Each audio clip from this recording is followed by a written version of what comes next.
This is Jason J. Lewis, the voice of Superman on Justice League Action, and you're listening to the Krypton Report. Up in the sky, look!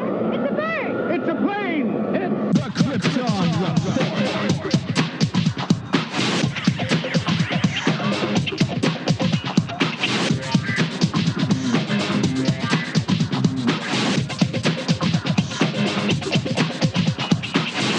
Welcome to the Krypton Report podcast, presented by the Southgate Media Group.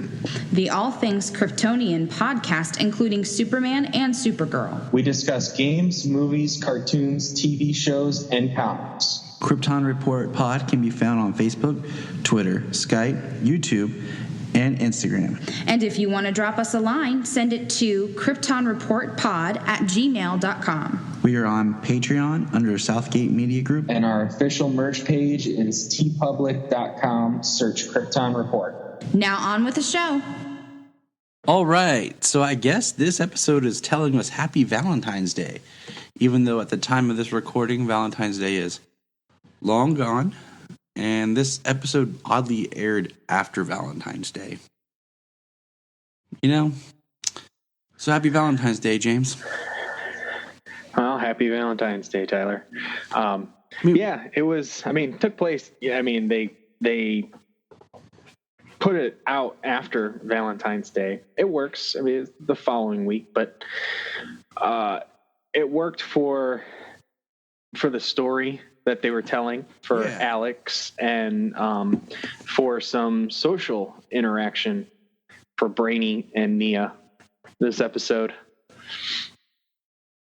Yeah, it was just weird because most places, when they show or whatever, they always seems to, do it before.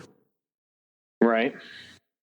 And yeah, most shows like holiday episodes tend to come out like before the day of the holiday. So it was just weird. I don't know. But we were discussing Supergirl, episode 4, season 12, Menagerie. 14? It says episode. No, not 4. Episode 12. Okay. I don't know. I must have just heard it wrong. Sorry, my bad. Continue. You are perfectly fine. If you're wondering, Menagerie, what does that mean? Well, we'll tell you. First of all, I'm going to get this out the way. This episode is about the character of Menagerie, who is one member of the Elite. We know where we are building up to the Elite. But did you get... first of all, I don't know that much about the character, other than what they tell us quickly in... the book and in Superman versus the Elite. But did you get a very Venom vibe from the way they did this? Yeah. Like the movie Venom. Like the recent Tom Hardy movie. Yeah, I did. Symbiote and... Well, it's just like the way like one kind of snake-looking thing pops around her and is like right there. Yeah. Like how it comes out and it actually like communicates with her. Yeah. And it came on like an asteroid from space. Yeah, well, which was interesting. Instead it was, it looked like an asteroid, but it was actually a ship. So that was something they dropped there. But yeah, so Menagerie. Oh, that's this episode. So the episode starts where we see her and her accomplice. They're getting away, and they, have a car wreck. And she gets out and finds basically this alien symbiont thing that actually kind of made me think a little bit of like Aliens, the movie. I kind of thought some Slither. Yeah, I was getting there. You're one of the few other people in the world who've seen that movie.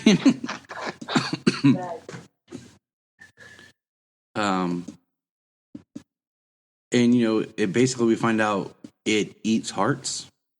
So that's another play on Valentine's Day.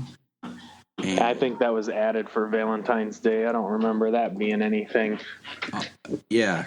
So I mean, they did, the snakes killed people and stuff, but I don't know. Wasn't anything specific like ate their hearts. So she, goes on a killing spree now of being empowered. So not only is she robbing, she's also killing. And we get a side story in this episode of the first kind of detective work that Jean is doing, where he gets hired as a PI to help find an alien. I'm trying to remember his exact job title. What was it? Like Something for ambassador? Department for Alien Affairs. Yeah, and I don't remember his title, but like the organization or something that he works for. So Supergirl is going to help Jean. Woohoo! And Kara tries to partner with Alex, but Alex doesn't want to partner with her. So she. Well, yeah, she's Jean. right. Well, she sees her now as like her helpless little sister. Yeah, like I told Jania, like we were watching it, the whole memory thing with Alex is going to be horrible because just knowing Kara's not Supergirl, like that changes so much of their past. But just like, does Alex remember Ruby? Like, does she have these gaps where like she remembers being with Ruby, but she don't remember why? She remember, like how much of her memory is fractured because of all the interactions that she has done with Kara as Supergirl. Yeah, I mean, her life has been tied to Supergirl, so yeah, that would We be should have an Alex who's going crazy. pretty much. Like, she shouldn't even be able to function. But I guess John's pretty skilled when it comes to removing memories, but yeah, that would really mess up her, where her entire life has been tied to the fact that her sister is an alien, not even just an alien Supergirl. So does she like now believe that Kara was just adopted at 13 or whatever? right. I'm saying, That like what's the origin story now? So there's a lot more questions that I feel haven't been addressed.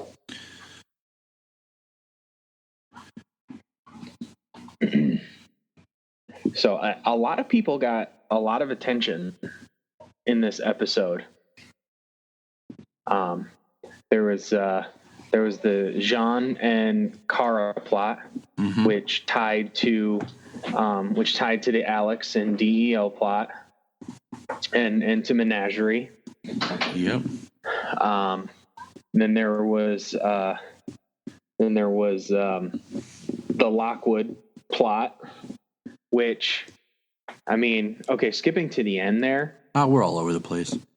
We always are, anyways. We're not fairly linear when it comes to it.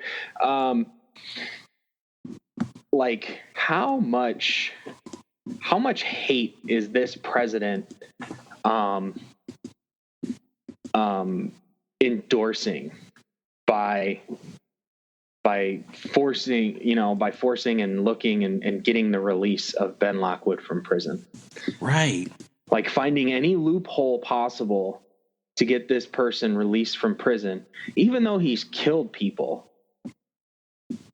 I'm guessing that maybe they don't have the evidence to say that he is attached to one of these deaths, Fiona's death, or, any of the number of aliens that he killed actually leading up to that, which were referenced in the Man of Steel episode.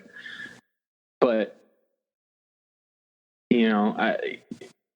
basically that their laws don't extend to aliens. So boom, he's not a criminal. He's released from prison.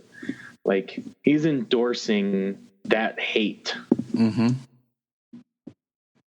I found it, excuse me. I found it very interesting. Like, because, like you said, he's endorsing the hate, but in his eyes, he doesn't see it as hate. I mean, I want more from the character because I'm wondering how much he feels betrayed by the last president. You know, the fact is, like, everyone found out that the last president was an alien. And right. Well, you know, I mean, the interaction, and it could have just been, I mean, it's a politician character. I mean, you know, so lies are the bread and butter.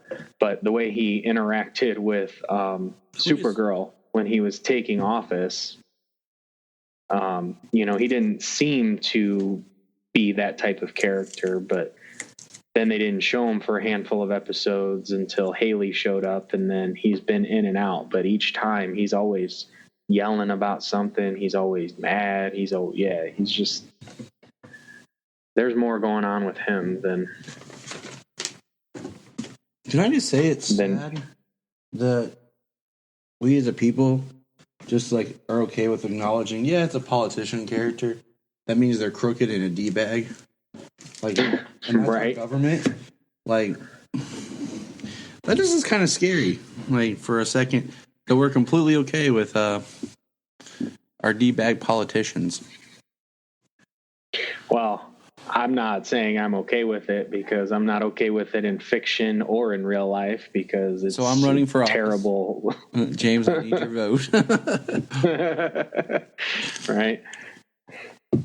No, I agree with you, but I think it is interesting, but I almost wonder, I guess maybe I would have liked that play out, that it was like a loophole. I mean, it is, but like, that's kind of how the president felt, like, just like, oh, this isn't, like, our legislation isn't outlined enough for this. So he kind of gets off without, like, almost like the president's like, oh, my hands are tied, I can't do anything.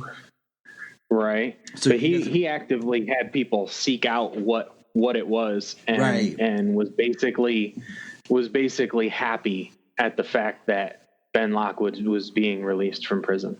Right. I almost would have liked it if they would have played it where he was like, my hands are tied, and then kind of maybe shown us like what his real intentions were. I don't know. Right. Well, maybe since we're talking about the president and Lockwood, we talk about the Lockwood part of the story, how the family is so strongly behind him now. His son putting out the video message to the Children of Liberty and leading the charge to find Menagerie, and is actually the one who chops the alien, the symbiote head off, and believes that he killed the alien. Right. I mean, from all comments are related to story, okay? I'm not saying real life. I'm not saying that's how I'd want it to happen. I'm saying as far as the context of a fictional story, it's great storytelling. Like, I love seeing the family come together behind, Ben, the son, idolizing his father, asking, what can I do more? And then the son taking the charge. And just what that looks like. This episode is introducing us to Menagerie, which is, like we said, a member of the elite.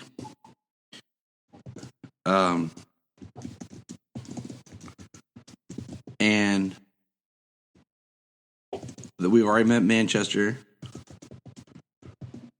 And I think it helps open up the world for Supergirl to see what people are like more.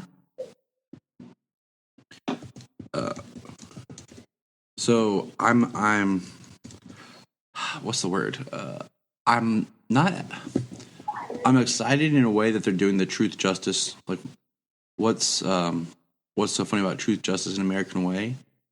But I hope they do it like as a multi-story arc, in a sense of like, wouldn't it be neat if like part one is what's so funny about truth justice in the American way, part two is like Supergirl versus the elite, because I feel like there's so much in there that it really needs to be dealt with and discussed.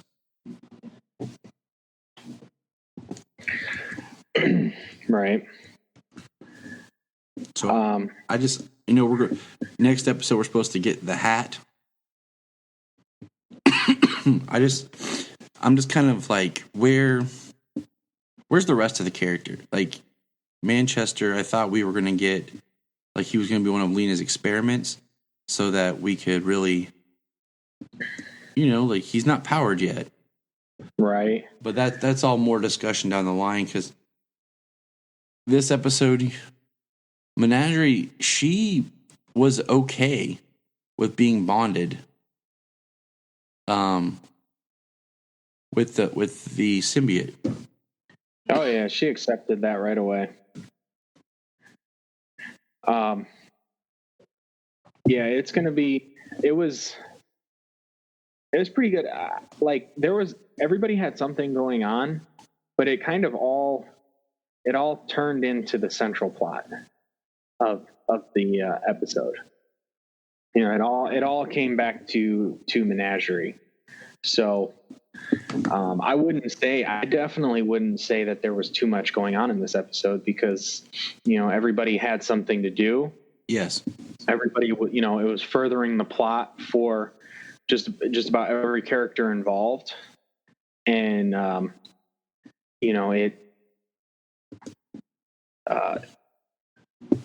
it always, there was always something going on, and it wasn't like some of the parts didn't drag. Even when it was just exposition and stuff, you can get that from anything, exposition heavy episodes or sometimes sections. I enjoy the exposition. Exposition is not lost on me. It's probably why we do what we do. But expedition. Can't even think of the word I just said. Anyways,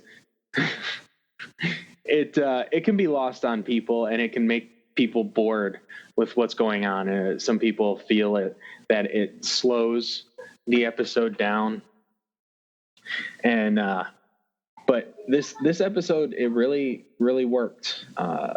Everybody had something to do, so it was interesting, because part of the mind wipe was John's new office. Alex saying that it took a couple of months for her to come and see it, but she'd already been there. But at the time, she was connected to Supergirl, so they had to make up excuses to work through why she doesn't remember being there already, which is really sad.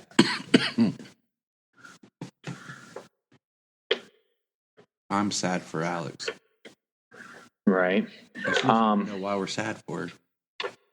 Yeah, it's kind of nice at this point, just having her and John doing the legwork for investigation, because the entirety of the show, it's been Wynn doing the legwork to discover and to find information.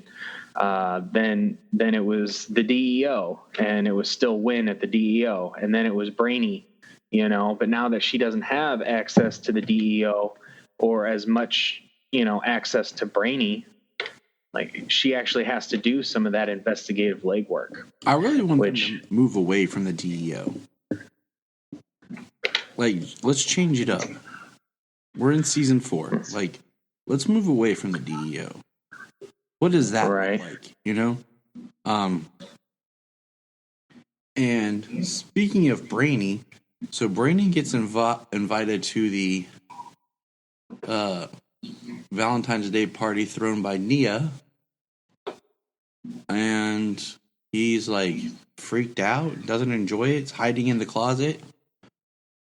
Well, wouldn't you be, after her roommate, every song is her jam, and she's trying to dance with you all the time and all crazy like? Yes. Yes, I would.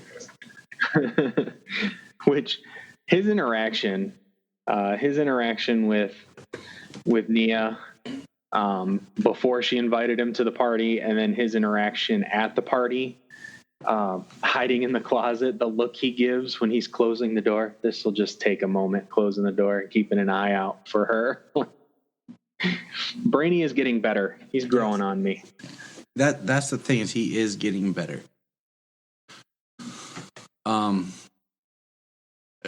glad, because he can be a really great character.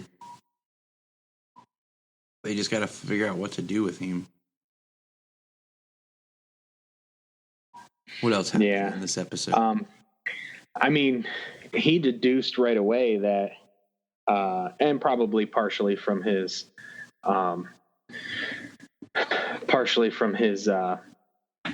analysis, but he deduced that she was connected with the creature. Yeah. So good for him. We see that Menagerie is put into a special prison, which we'll play more into the next episode. And then let's see. Anything else that's happened that was predominant? I mean, I like this episode. You know, I think the story with the Children of Liberty is strong. I think, you know, they're setting up for Supergirl and the Elite. Nothing from the Red Daughter this week, which I'm almost wondering if that's going to be like season 5's villain, but I don't know. Like, it's weird. I'm not even sure what's going on with the Red Daughter. I don't believe we saw her this week at all. The pacing structure of this season just feels different and off. But okay, you know, I'm just kind of like going with it. Like, all right. Kitty.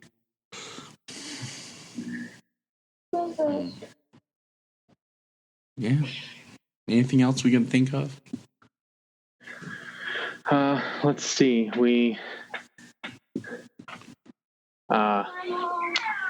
talked Kara. Brain. Well, now, I mean, I guess the only thing that we can, probably the one thing we missed there with Kara and Alex is the interaction, how she is like super protective of her, and that Kara has to distance herself from Alex and from her work, because, you know, she can't let her being there and Alex always worrying about her, one, interfere with her job, two, interfere with her life, and you know, she can't do and be who she needs to be when trying to work with Alex. So she has a conversation with John about having to distance herself from Alex, because Alex had put her life on hold, she feels, because of Kara. With the adoption, or with moving forward with the adoption, she stopped going out on dates and things like that. So basically, it seems like she just wants to interact with her as a sister. So I think we're going to see more of their interaction, like at the apartment and stuff like that, and less interaction out on the street, unless it's for maybe like a journalistic purpose, you know, because she's not going to be able to go with her every time she goes out on a mission. Exactly. So we got Kara, Alex, Kara, Jean. So Nia suited up this episode, though. Yeah, I mean, what exactly is she gonna do? Yeah, I don't know if she has any physical powers, just being an alien, maybe having like an enhanced strength and durability, nothing on par with like a Supergirl or anything like that. Because, you know, I mean, yeah, she did wail on Menagerie with a pipe, but Menagerie got slammed into the top of a car. So, you know, where's the divide there? Yeah, exactly. I mean, she can train in the future, okay. Yeah, I mean, that'll certainly help. And, you know, with Brainy's training, he's going to train her to be able to interpret her dreams, so that way you know, they can try and have a leg up on the future. I'm sure that's going to be the majority of her training, but obviously she's going to need some physical skills. Mm-hmm. I mean, she works well as like someone who like behind the scenes at headquarters, Right. Well, she talked to her. Dad, who is that? You? No, that's Tyler. She talked to Nia about her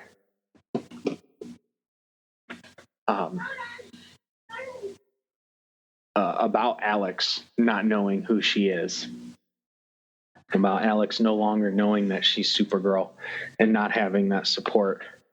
So, just something for them to come together better, become closer. Exactly. Because she's going to need that. Oh, and we didn't even talk about James and Lena. Oh, yeah. I thought they were very pushed to the back on this episode. They were. I mean, pretty quickly the relationship ended there. James expressed a strong opinion about her work and the military, wanting involvement in her work. And it seemed like she decided pretty quickly that, just like basically in spite of James almost is why she made the decision to do that. And with her dialogue before, especially at Thanksgiving, about giving people powers and stuff, you could see that she kind of had her foot in the door in that direction, but like she wanted to seem, she at least wanted to and tried to put forth more of a noble face and in what she is doing in her experimentation and giving people powers and making people invulnerable. But it's not going to be good. The military, especially Haley and the president, getting superpowered people. Exactly. And who do they experiment usually on first? Criminals. Experimental people. Which makes no sense. Like, oh, hey, it worked. Now they're pissed. And they have powers. Right. Kind of like the aliens that Haley and the military tried to control and turn into assassins, and then as soon as they decide to eliminate them, oh no, they're pissed. Now they're going to kill you. Exactly. I don't know. They're not very bright. But I mean that was the episode. It was good. I enjoyed it. I look forward to, more. I look forward to seeing, how it looks when she battles the Elite. Yes. Menagerie got a letter from Manchester, can't talk. Manchester Black. And then see the snake crawling up her neck. Yep, so it's not gone. It's still, there and part of her. So we better just strap in and be ready. Right. So I wasn't. I was actually kind of surprised because before I watched it, I didn't get to watch it on Sunday night, being on call, having to go into work and crap. I didn't either because I was out with the family for birthday dinner. So I didn't get to watch it Sunday. So what I heard that Menagerie was in it, and I heard that there was one snake that was coming out of her neck, kind of thing. I was like, really?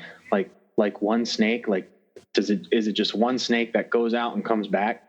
So I was pleasantly surprised when I saw that they had the multiple snakes, like I said, like Slither, going around and attacking people. So that was pretty cool. It wasn't, not limiting it to one and actually giving that look of what it looked like from like the cartoon and from the comic, from the animated movie and the comic. It was really great. So I was happy to see that. Yeah, I think she at least looked not normal, but like manageable. Right. Because like in the animated movie, in the comics, she looks really weird. Okay, and you're just kind of like, what is this? So at least in this, you're like, oh, this makes sense. Right. She's a human with, but I mean, she released snakes because there was ones that went after Kara. So Yeah, she released a bunch of multiple ones, and they came back. So it was passable. mm-hmm. So like I said, it was just better than what I had heard it might be. So I was weary about what I was going to see, but then I saw all of them, and I was like, oh, okay, like this isn't bad. I mean, sure, she's not like some demon-looking chick flying around with wings and stuff, but And I'm okay with that. I don't need Demona and gargoyles. Yeah. I love that show. So do I. Growing up, I haven't seen it in years. We have the first season. Do you? Yep. I think that's all that was released. I want to say yeah. I want to say you're pretty positive. When I searched for it some years ago. I'm just gonna say that when Disney does its streaming service, they need to have all these 90 cartoons like gargoyles and gummy bears and stuff. Right. Because the one cartoon that they need to put on there, because they never released it on DVD. They only released like groupings of episodes that were like story connected, is the Spider-Man animated series. Whatever legal issues they have that is not allowing them to release them, they released the X-Men, the 90s X-Men animated series, which I've got a couple of those. I don't have it all yet, but I want the Spider-Man animated series from the 90s. The two closest animated series of anything that's like as close to the comics as you can get. Yep. Okay. So I guess they released on DVD. I'm looking at it right now. They released it in like weird season 1 and 2, volumes 1 and 2. So eventually, I guess they did release season 2, but I hate when they do crap like this where they release it in volumes instead of just releasing the whole. Okay, so they released the complete first season. Then later they released season 2 split up. I want to go watch Gargoyles. See what you did. They better put Goof Troop on there too. But anyways, so that's Supergirl. We enjoyed it. What would you rate it? What'd you give it? Well, like I said, I was actually pleasantly surprised about a lot of it. Everything like tied together.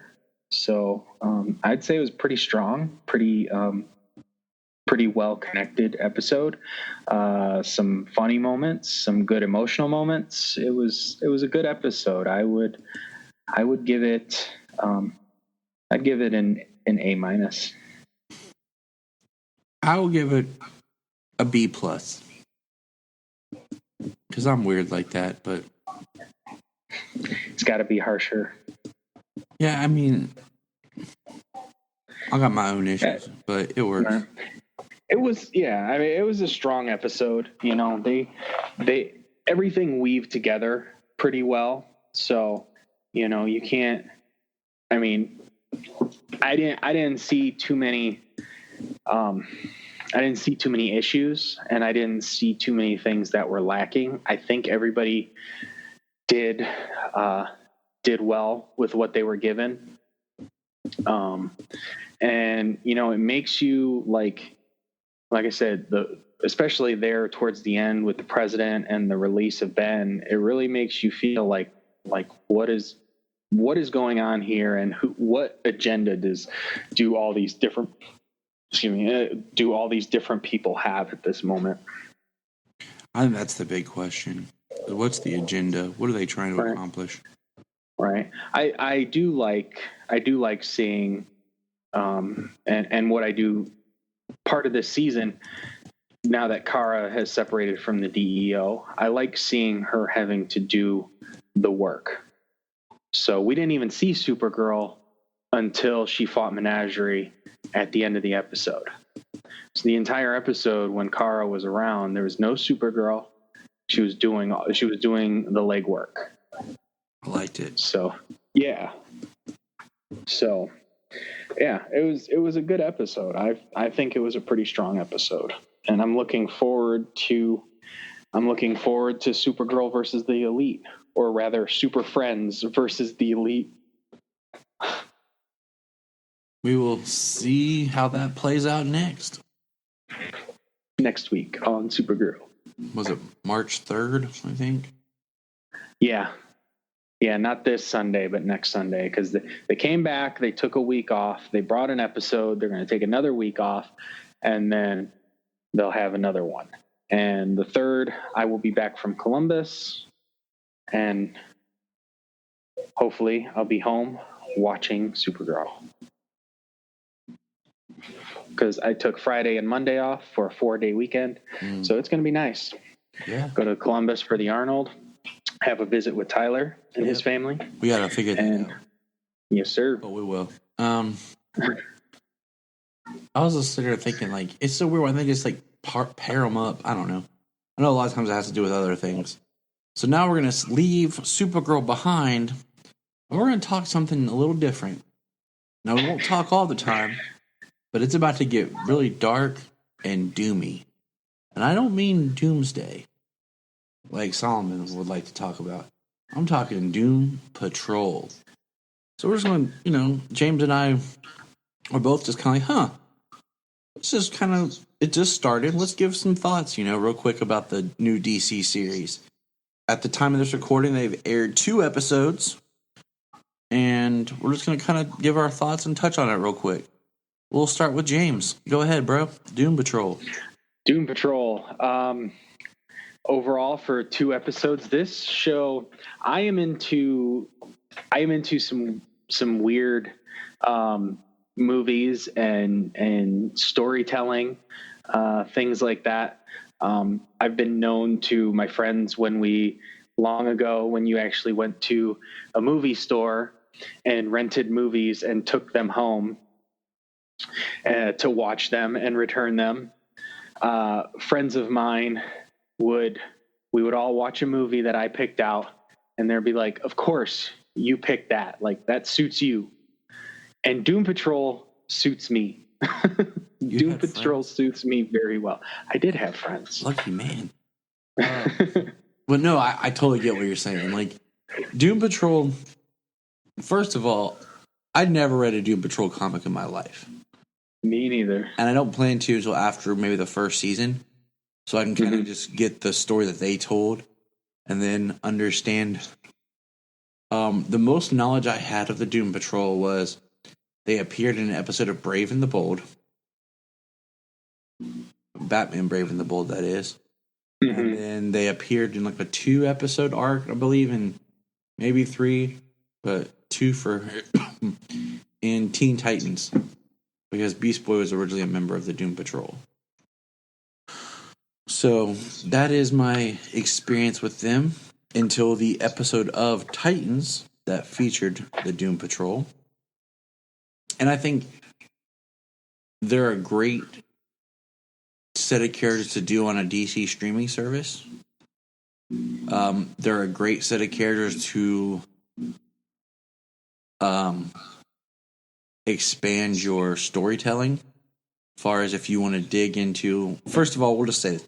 Doom Patrol is R-rated mature audiences. Okay? Absolutely. It's more so than Titans was. Yes, Titans had language and violence. Episode 1 in Doom Patrol has far more use of language and some brief nudity. And I mean, if that's where you want to go with these characters, I think the Doom Patrol works because nobody knows these characters and no kids will be like, oh, I can't wait to watch Robot Man. But it does make me say that I really think that DC Universe needs to come up with some new original content that's made for the family. There's a lot of old stuff on there you can watch with the family, but there's nothing new for the kids. It's only available on DC Universe. All the original stuff is being made towards the adults. I mean, even Young Justice is more of an adult's cartoon. Yeah, Young Justice is absolutely made for the fans. The amount of Easter eggs and stories that happen behind the scenes, it's for the fans. So, I mean, you think about everything that DC plans for original content. Swamp Thing is going to be dark. Harley Quinn's supposed to be a very adult cartoon series. Mm-hmm. Stargirl maybe more along the like the more family friendly esque show, because I mean that's what they said that when they made the CW series was Arrow was supposed to be the darker, grittier action show, and the Flash was supposed to be more of like the family show. And I just think that you need that on DC Universe. But Doom Patrol. So, see, episode 1 pilot. I had this pulled up. Was directed by Glenn Winter. Yes, sir. Glenn Winter is one of the few directors to have directed 2 different incarnations of Superman. One being Tom Welling. He worked as director of photography, and I think later also did directing on Smallville, and then directed the episodes with Tyler Hoechlin when he appeared in Supergirl season 2. The other director is David Nutter, who directed Superboy, and then the pilot of Smallville. Now, I haven't been through every director of Lois and Clark and cross-referenced yet, so there could be another one somewhere. But Glenn Winter directed this, and I think it's beautifully shot, directed, acted cinematically. I mean, for a bunch of characters that you don't know and you could care less about, in one episode, you know who these characters are, even having not experienced the Titans episode, because we'll get into it, that, we think we know where the Titans episode connects in this world with the Doom Patrol. But, I mean, you feel for each character. Robot Man, his story of being Yeah, he's his central focus in the first episode. Robot Man, Cliff Steele, absolutely. Most of the time is spent on him. He's the last one in the house, as it would seem. If we talk about the Titans episode, I mean, Beast Boy would be, but at this point, he's gone. He's come and gone in between, the time that Cliff wakes up in 95 and then we pick up the story in 2019. Mm-hmm. So they have a nice time jump, a nice montage time jump over that period of time. But they give his origin story pretty well. It was really good the way they make it seem that it was a car crash during his race, which caused the accident, and why he is now a brain inside of a robot body. And just the whole robot coming to life thing, just that whole pacing, and it's heartbreaking. And oh yeah, the episode is incredibly well paced. The whole thing is really good. There's always something that comes up that keeps your interest. The character interactions are all so heartfelt, no matter what's going on. And the episode is so full of heart. I mean, Cliff is a cheater. He cheats on his wife with the nanny. He's not a very good person, and it makes it seem too his wife is not a very good person. They're rich. He's a race car driver. They're rich, and they're just this married couple that have nothing but contempt for one another. Yeah, but did you pick up that it was his third wife? Oh no, I did not pick that up. No, I think he was. Because doesn't he say? Because I had to back it up. what I got from that interaction was he said, "How did you get your wife to agree to her?" And he called him a dirty old man, and he said, "I thought you would have gotten that by wife number 3, thinking that the other guy had been married 3 times, saying that, you know, you would understand trust. You think you would understand trust after you've been married 3 times." Maybe. You know, That's how I took that. I mean, it's not because, you know, I watched it twice and, I watched the Doom Patrol episode 4 times that first weekend. my man. I watched it on my phone during my break at work. I came home and I watched it again on my TV.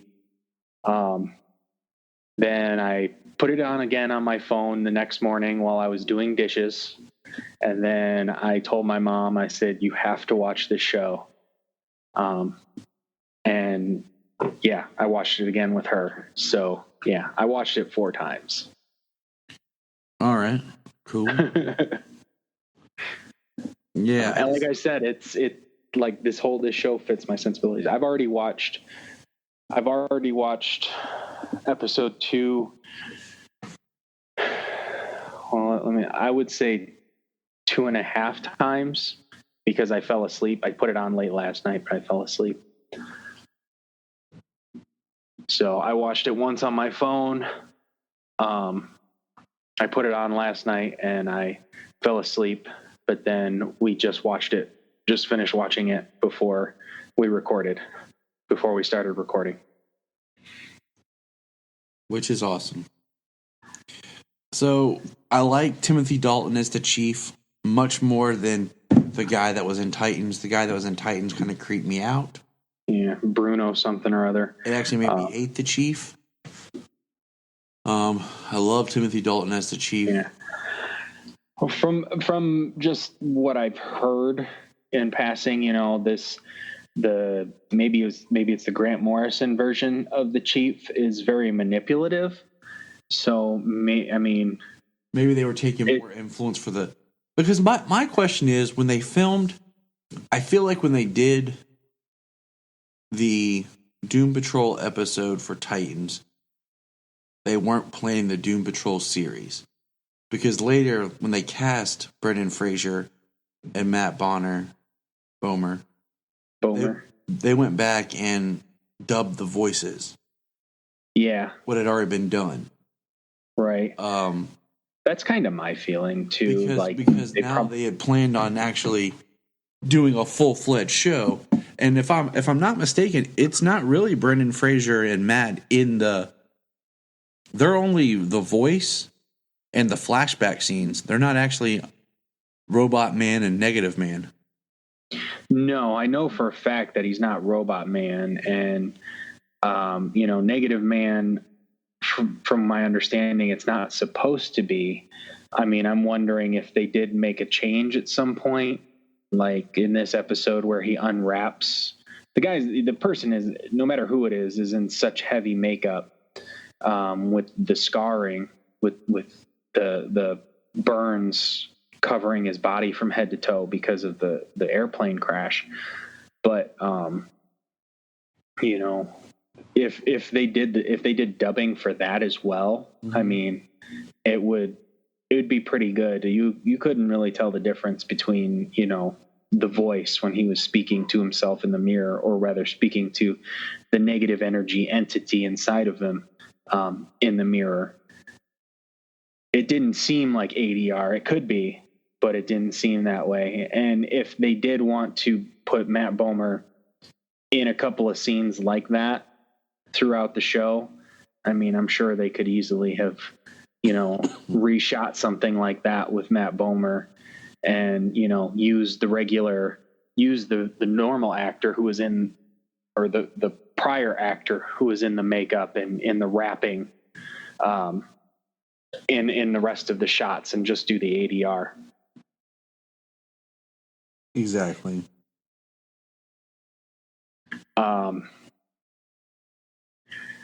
So Alan Tudyk as the narrator, oh my God, is so great. Alan Tudyk is the narrator, as Mr. Nobody, main antagonist. Yeah. So what he did in episode 1, he was very meta in episode 1 and breaking the fourth wall. What do critics know? They're going to hate this show. I mean, it's not a show that's designed for critics. It's designed for the fans. If you're subscribing to the DC universe, you probably love this stuff. So, right. Well, he gives the origin of Cliff. The majority of the episode follows Cliff. He's the main character. And then he gives the origin for Rita, which is it's very good. And it's just like the origin at the moment, because in the second episode they kind of expand and seem like there's maybe some other darker things in her past as well. But she has the DOP fired off of the movie that she's making because he's missing an arm and it's distracting her. She feels it's grotesque. Like, she is incredibly egotistical and, so vain about her looks and even the people's looks around her. Yep. So these characters in this show are very flawed. Cliff being no, they're flawed. You just want to punch them all in the face. Yeah. Well, because like the flashbacks from Cliff is like before he was a famous racer, for him and his wife and their daughter. And then, the flashbacks for Rita, she's so vain. She's just so, and then Cliff becomes a popular racer and he becomes a cheater. And then Rita, she's a 50s movie star. And like, she doesn't care about anybody but herself. And I mean, they don't give you a whole lot about her, but you can just detest her from the history that they give of her. And then, Matt Bomer, you can't say that you detest him or anything, he's a guy who's living two lives, basically. He's got a wife and kids. He's a famous military, he's a famous pilot. And he has a gay lover. Mm-hmm. So, which in the 60s, he's from the 60s. Yeah. Which from the 60s, having a gay lover is, that's not something that people are going to be accepting of at that time, for sure. Especially being a military pilot. So, with all the, revelations of how almost every member of the Doom Patrol is from a different decade, it's pretty neat. Yeah, Rita's from the 50s. Negative Man, Larry is his name, from the 60s. And Crazy Jane is from the 70s. And Robot Man is from the 80s. And then, I guess, there's nobody else, so there wouldn't, unless somebody shows up later from the 90s. Right. And I would say Beast Boys from the 2000s. Yeah, and then, so the last character, excuse me, who didn't appear till the second episode was Vic Stone Cyborg. And this is our third live-action Cyborg. Second on the small screen. Yep. And I actually really like this Cyborg. Me too. I can very much see this Cyborg being a member of the Titans. I could see this guy going to the other show in the second season or the third season. And I would love to see him go into the Titans. It's definitely more of his non-New 52 origin, which is nice because it seems like everything's been kind of in the New 52 realm of where these characters come from, and he's got more human parts than he does Cyborg. Yeah, in the second episode when he's running after Niles in the chair, he like cramps up in his leg. So I'm interested to getting more of an idea of how much of him is Cyborg, and what all he can. Right. Yeah, you get an idea. You get an idea of what parts of him are Cyborg. Part of his head, parts of his arms, his whole one arm, perhaps his whole one leg. Yeah. And then whatever other injuries were sustained. So, we didn't talk about Crazy Jane from the first episode, but we get a little insight into her in episode 2, which is called Donkey Patrol. We won't even spoil like what that's about. You just need to watch the show. This is just our overall kind of just right.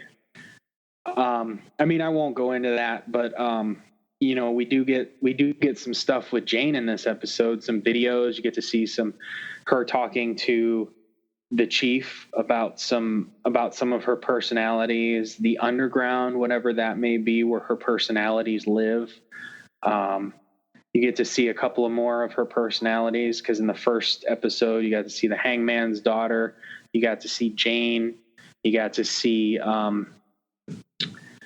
what did they call the one, the giant with the head for the sun? I forget what they call that one. And then, I can't remember the name. And I saw it on the board in this one, because they show a sketch of kind of like how all of these personalities are like tied and fractured, in her mind, or the underground, however it is. I'm sure that's complicated, but she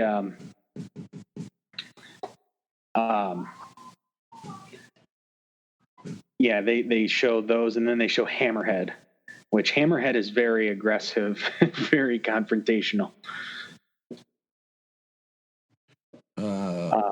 Then they show a few more, like there's Sylvia in this episode, who's got like big black eyes and sounds all demonic. I didn't catch her name. It was so quick when she was going through them.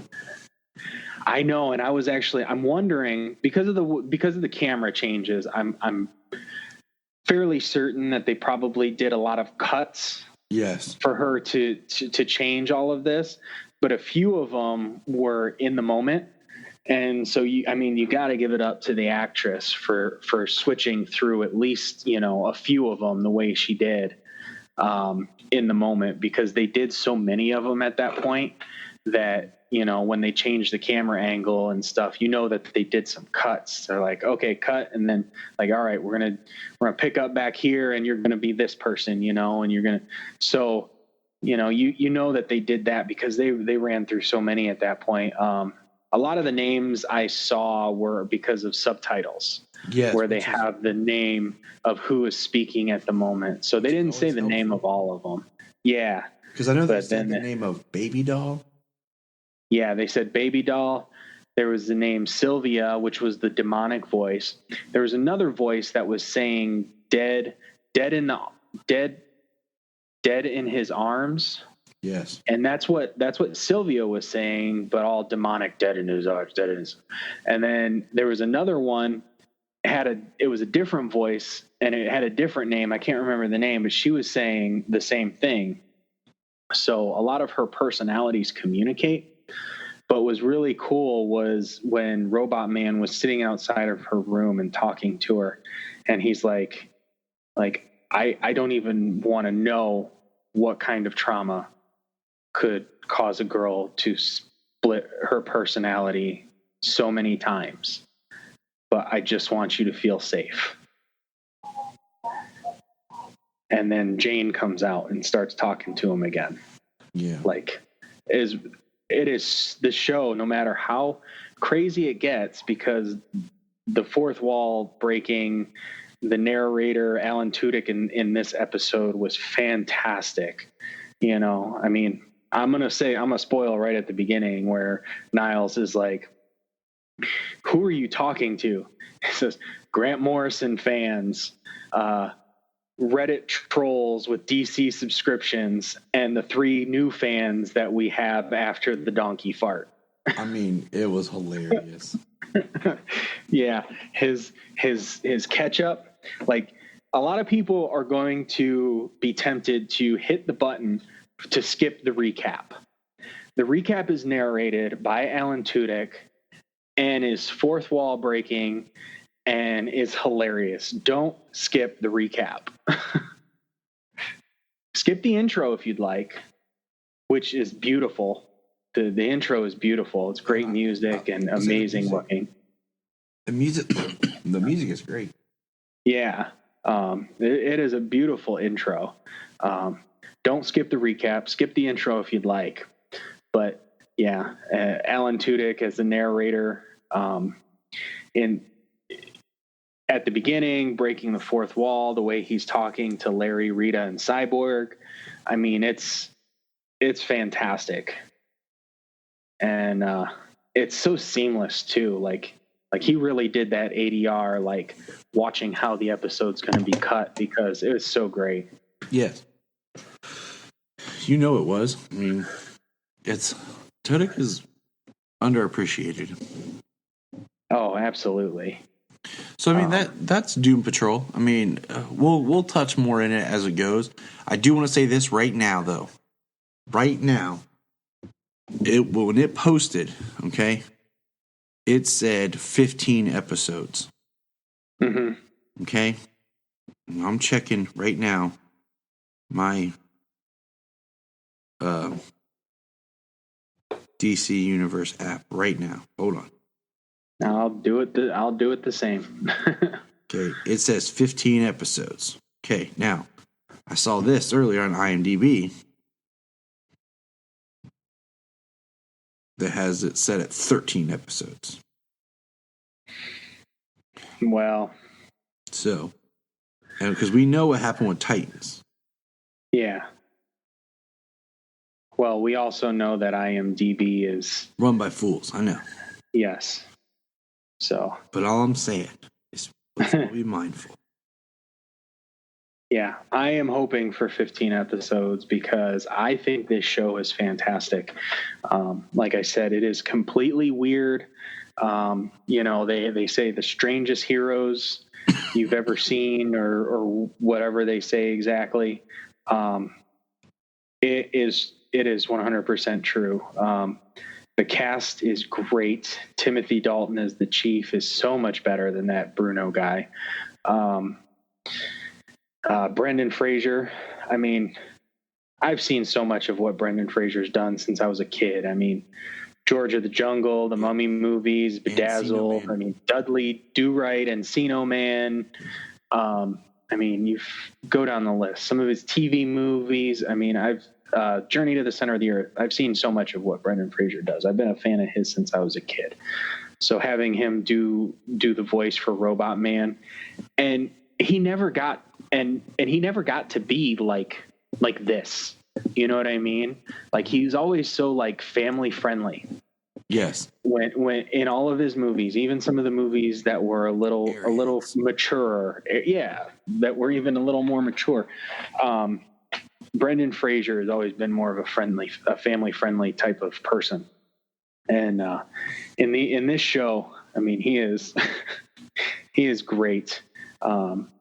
He cusses up a storm. Some people have that personality, and they gave that to him. You know, he's always F this and you know, you name it, he's saying a whole bunch of stuff. Mm-hmm. What's her name? April Bowlby, playing Rita Farr. She's great. Matt Bomer is great. You know, he's been on short lists for Superman over the years. He voiced Superman in Unbound. I've seen some episodes of White Collar, and he was great in that too. And then the chick playing Crazy Jane, fantastic. Like, just to play all those different parts. She's not one character that she gets to develop. She's so many different personalities that feed into this one character. She will be the voice of Jessica Cruz in the upcoming Justice League versus the Fatal Five. Yeah, that she will. And Alan Tudyk is the voice of the Joker in the Harley Quinn animated show. He was also Superman in Justice League War. Yes, sir. Number of things in Disney as well. He was oh my God.